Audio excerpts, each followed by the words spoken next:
Hello बच्चों, आज हम जो कविता पढ़ी है कक्षा 7वीं की बेटी युग, यह दूसरी कविता जो हमने पढ़ी है उसके प्रश्न अभ्यास में जो व्याकरण में आया हुआ प्रश्न है वह शब्द युग्म के आधार पर प्रश्न है।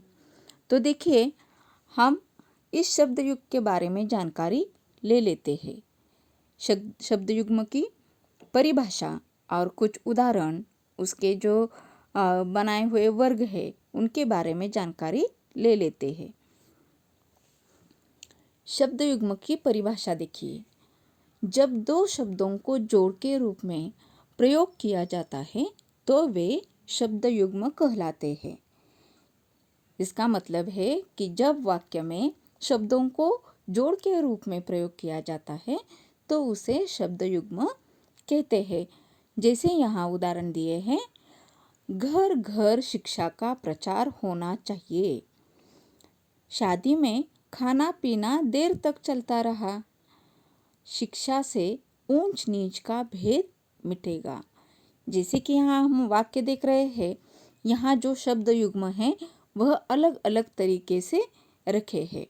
तो यह अलग अलग होना ही क्या है, यह हम देखते हैं। शब्द युग्म को अनेक वर्गों में बांटा जा सकता है। जैसे कि यहाँ 4 वर्गों में उसे बांटा गया है।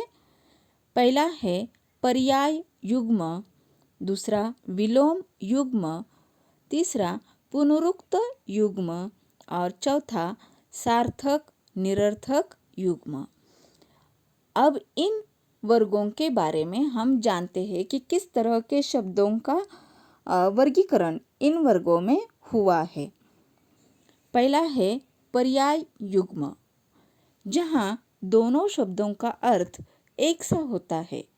जैसे शादी ब्याह, पहला शब्द का अर्थ है शादी, दूसरा शब्द भी ब्याह है, उसका भी अर्थ है शादी। तो एक समान के अर्थ होने वाले जो शब्द युग्म होते हैं उसे पर्याय युग्म कहा जाता है। हंसी खुशी, पूजा पाठ, सीधा साधा, घूमना फिरना, यानी इन 2 शब्दों में जो शब्द जोड़े गए हैं उन्हीं दोनों शब्दों का अर्थ जो है वह एक समान होता है। दूसरा वर्ग देखिए, विलोम युग्म, जब दोनों शब्द एक दूसरे के विरोधी होते हैं। जैसे आना जाना, आना का विलोम शब्द होता है जाना, लेकिन शब्द युग्म तैयार करते समय इन शब्दों को जोड़ा गया है। अच्छा बुरा, हार जीत, इधर उधर, जीवन मरण, इस तरह से विलोम शब्द से भी शब्द युग्म तैयार होते हैं। तीसरा है पुनरुक्त युग्म। पुनरुक्त युग्म किसे कहा जाता है? जब एक ही शब्द 2 बार लिखा जाता है, यानी उसी शब्द की पुनरावृत्ति होती है, उस शब्द युग्म को पुनरुक्त युग्म कहा जाता है। जैसे घर घर, बच्चा बच्चा, गांव गांव, जल्दी जल्दी, पल पल, इस तरह से शब्दों की पुनरावृत्ति होती है और पुनरुक्त युग्म तैयार होता है। और चौथा प्रकार जो है वह है सार्थक निरर्थक युग्म। ऐसे युग्मों में पहला पद सार्थक होता है, सार्थक यानी अर्थपूर्ण होता है, और दूसरे शब्द का कोई अर्थ नहीं होता, यानी वह निरर्थक शब्द होता है। तो इस तरह के उदाहरण हम देखते हैं।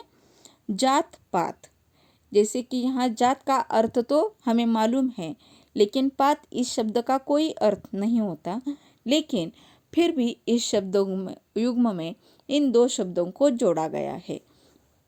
उसी तरह पानी वानी, लूट पाट, पूछताछ, कागज वागज, इस तरह एक शब्द पहला सार्थक होता है, दूसरा निरर्थक होता है, और इन दोनों शब्दों को जोड़कर सार्थक निरर्थक युग्म शब्द युग्म तैयार होता है।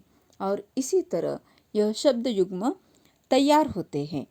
आप इन शब्द युग्मों की सहायता से जो हमारे पाठ के प्रश्न हैं, प्रश्न अभ्यास है, उस प्रश्न अभ्यास को सुलझाने का प्रयास कीजिए। धन्यवाद।